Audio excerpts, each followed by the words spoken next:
इस वीडियो में हम बात करेंगे ऐसे WWE लेजेंड की जिसका WWE डेब्यू अभी तक का आइकॉनिक और one of the all time great रहा है, जिसने अपने पहले साल से ही WWE में ऐसा डोमिनेंस फैलाया कि वह आने वाले 25 सालों से भी ज़्यादा समय तक WWE में टिका रहा। WWE की मोस्ट आइकॉनिक स्टोरी लाइन्स का भी वो पार्ट रहा है। दोस्तों, यहाँ हम बात कर रहे हैं अंडरटेकर के भाई केन की, जिसे डेविल्स फेवरेट डीमन या बिग रेड मशीन के नाम से WWE में पॉपुलैरिटी मिली थी। ने WWE में 2600 से भी ज़्यादा मैचेस में रेसल किया है। अगर हम उनके आइजैक यंकिम और फेक डीजल के नाम से मैचेस को काउंट करते हैं तो ये गिनती और ज़्यादा ऊपर चली जाएगी। दोस्तों, आप सभी जानते हैं कि केन ने अपना iconic debut Bad Blood Hell in a Cell match में किया था और अपना डेब्यू करने के साथ ही उनका फ्यूड उनके भाई अंडरटेकर के साथ शुरू हो गया था। केन के कैरेक्टर और उनके मास्क और मैनरिज्म्स पर हमने एक वीडियो पहले से ही बनाया हुआ है, उसका लिंक आपको डिस्क्रिप्शन में मिलेगा। केन का फर्स्ट मैच हुआ था सर्वाइवर सीरीज 1997 में मैनकाइंड के अगेंस्ट और यहाँ केन मैनकाइंड को डिस्ट्रॉय कर देते हैं। ये मैच रेड लाइटनिंग के अंडर हुआ था। मिक फोली ने भी केन को सपोर्ट करते हुए उन्हें मॉन्स्टर की तरह स्ट्रॉन्ग दिखाया था, जिससे क्राउड केन को as a unstoppable monster accept कर ले। और फॉलोइंग वीक्स केन रेंडमली दूसरे रेसलर्स पर अटैक करते रहते, जिसमें Road Warrior Hawk, Ahmed Johnson, Mankind के एल्टर ईगो डूड लव शामिल थे।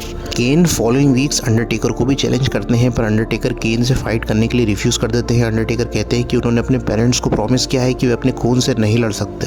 फिर T generation x in your house में अंडरटेकर और जेफ जेरिट के मैच में केन इंटरफेयर करते हैं और रिंग में आकर वे अंडरटेकर को स्लैप कर देते हैं। अंडरटेकर इसका जवाब नहीं देते हैं और केन वहां से चले जाते हैं। केन अपने इनिशियल मंथ्स में एक डोमिनेंट फोर्स की तरह बुक हुए थे और रॉयल रंबल 1998 से पहले रॉ के एक एपिसोड में डीएक्स एक प्रोमो कट कर रहे थे। वे कहते हैं कि केन को वे डीएक्स की मेंबरशिप ऑफर कर रहे हैं। अंडरटेकर वहां आ जाते हैं और डीएक्स को वार्न करते हैं कि केन को अपने फायदे के लिए यूज़ ना करें और डीएक्स अंडरटेकर पर अटैक कर देती है। केन वहां आकर अंडरटेकर की हेल्प करते हैं। ऐसा लगा था कि केन और अंडरटेकर अब साथ हो गए हैं। रॉयल रंबल 1998 में अंडरटेकर वर्सेस शॉन माइकल्स के WWF चैंपियनशिप मैच के एंड सेगमेंट में बहुत सारे हील रेसलर्स अंडरटेकर पर अटैक कर देते हैं। उनकी हेल्प के लिए केन वहां आ जाते हैं और केन दूसरे रेसलर्स को वहां से मार के भगा देते हैं। फिर अचानक केन अंडरटेकर पर ही अटैक कर देते हैं। अंडरटेकर ऑलरेडी पूरी तरह से एग्जॉस्ट हो चुके थे। फिर केन अंडरटेकर को कैस्केट में लॉक कर देते हैं और गैसोलीन डालकर वे आग लगा देते हैं।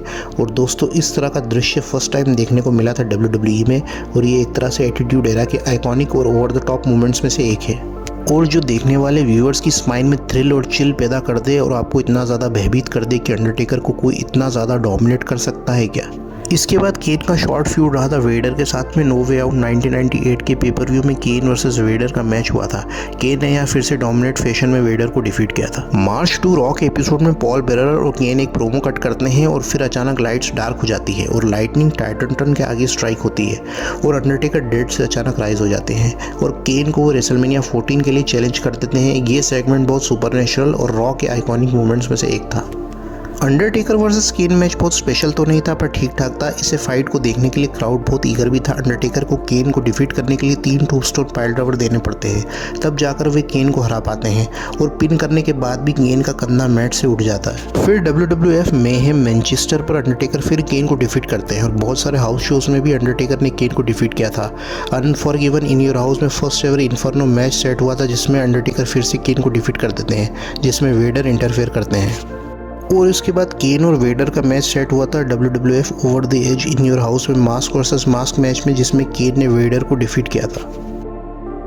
फिर रॉ के एक एपिसोड में केन वर्सेस अंडरटेकर का मैच सेट हुआ था WWE चैंपियनशिप के नंबर 1 कंटेंडर के लिए, जिसमें मैनकाइंड इंटरफेयर करते हैं। केन अंडरटेकर को हराकर नंबर 1 कंटेंडर बन गए थे WWE चैंपियनशिप के लिए। केन यहाँ मैनकाइंड के साथ एक टैग टीम फॉर्म कर लेते हैं। रॉ के एक एपिसोड में बैटल रॉयल होती है, जिसको वे जीत लेते हैं और WWE वर्ल्ड टैग टाइटल्स अपने नाम कर लेते हैं। और इसके अगले हफ्ते रॉ के एपिसोड में tag team hello in a Cell match में स्टीव ऑस्टिन और अंडरटेकर केन और मैनकाइंड को हरा देते हैं। फिर किंग ऑफ द रिंग 1998 पे केन वर्सेस स्टीव ऑस्टिन का फर्स्ट ब्लड मैच हुआ था। मैच के एंड में अंडरटेकर और मैनकाइंड इंटरफेयर करते हैं, क्योंकि अंडरटेकर वर्सेस मैनकाइंड का भी iconic hello in a Cell match हुआ था, जिसमें अंडरटेकर ने मिक फोली को बस मार ही दिया था।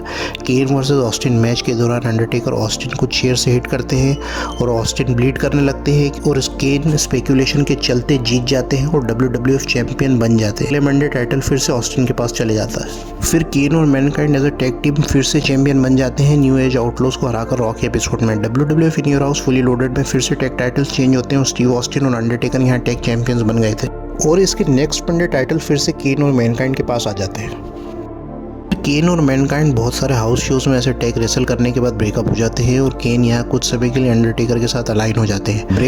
फिर समर स्लैम में ऑस्टिन वर्सेस अंडरटेकर का मैच होता है WWF चैंपियनशिप के लिए। ऑस्टिन टेकर को डिफीट कर देते हैं और मैच खत्म होने के बाद केन अंडरटेकर के पास आकर खड़े हो जाते हैं। डाउन इन योर हाउस में ट्रिपल थ्रेट मैच सेट होता है जिसमें ऑस्टिन, केन और अंडरटेकर थे, जिसमें दोनों भाई ऑस्टिन को बहुत बुरी तरह असॉल्ट करते हैं। दोनों भाई सेम टाइम पर ऑस्टिन को पिन करते हैं और टाइटल का सही हकदार घोषित नहीं होता। दरअसल केन और अंडरटेकर साथ में काम कर रहे थे मिकमैन के लिए ऑस्टिन को WWF चैंपियनशिप से हटाने के लिए, और दोनों भाइयों को एक दूसरे को पिन करना अलाउड नहीं था। फिर इसका फैसला Judgment Day in your house पर होता है कि कौन सही टाइटल विनर है। अंडरटेकर वर्सेस केन का फिर से टाइटल मैच सेट होता है जिसमें ऑस्टिन स्पेशल गेस्ट रेफरी होते हैं। मैच के एंड में पॉल बेरर इंटरफेयर करते हैं और केन को वे धोखा दे देते हैं। पॉल बेरर यहाँ अंडरटेकर के साथ हो जाते हैं और अंडरटेकर चेयर से केन को हिट करते हैं। फिर ऑस्टिन अंडरटेकर को स्टनर दे देते हैं और डबल काउंट आउट करके वे अपने आप को विनर अनाउंस कर देते हैं। और अगले मंडे को अंडरटेकर और पॉल बेरर अपनी तरफ से मिनिस्ट्री ऑफ डार्कनेस की घोषणा कर देते हैं। अंडरटेकर अब हील हो गए थे और वे बताते हैं कि उन्होंने ही अपने फ्यूनरल होम में आग लगाई थी और अपने माता पिता की हत्या की थी और केन को उन्होंने बचपन से ही डरा के रखा था। Survivor series deadly games tournament में अंडरटेकर और केन का फिर से मुकाबला होता है और अंडरटेकर केन को हरा देते हैं। फिर अंडरटेकर का मुकाबला होता है द रॉक से सेमीफाइनल में और यहाँ केन मैच में इंटरफेयर करते हैं और दोनों पूरी एरिना में फाइट करते हुए बैक स्टेज चले जाते हैं और रॉक फाइनल्स में चले जाते हैं। और rock bottom in your house paper-view से पहले रॉक के एपिसोड में अंडरटेकर ने ऑस्टिन को उनके एम्बलम पर क्रूसीफिक्स किया था और केन को वे मेंटल असाइलम भेज देते।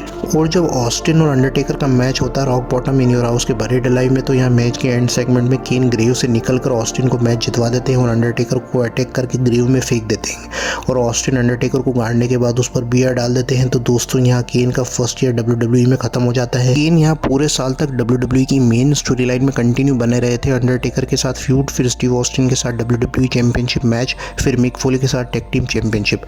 वे लगातार अंडरटेकर के मैचेस के दौरान इंटरफेयर करते रहते हैं और अंडरटेकर भी उनके मैचेस के दौरान इंटरफेयर करते रहते हैं। फैंस केन स्टोरी लाइन से काफ़ी एंटरटेन भी हुए थे, पर केन ने अंडरटेकर को ज़्यादा परेशान किया था और एक तरफ से उनके नाक में दम कर दिया था और ये डोमिनेटिंग ईयर साबित हुआ था केन के लिए। और आने वाले सालों में भी केन फैंस को इसी तरह से एंटरटेन करते रहे थे और केन एटीट्यूड एरा के one of the greatest creations में से एक रहे थे।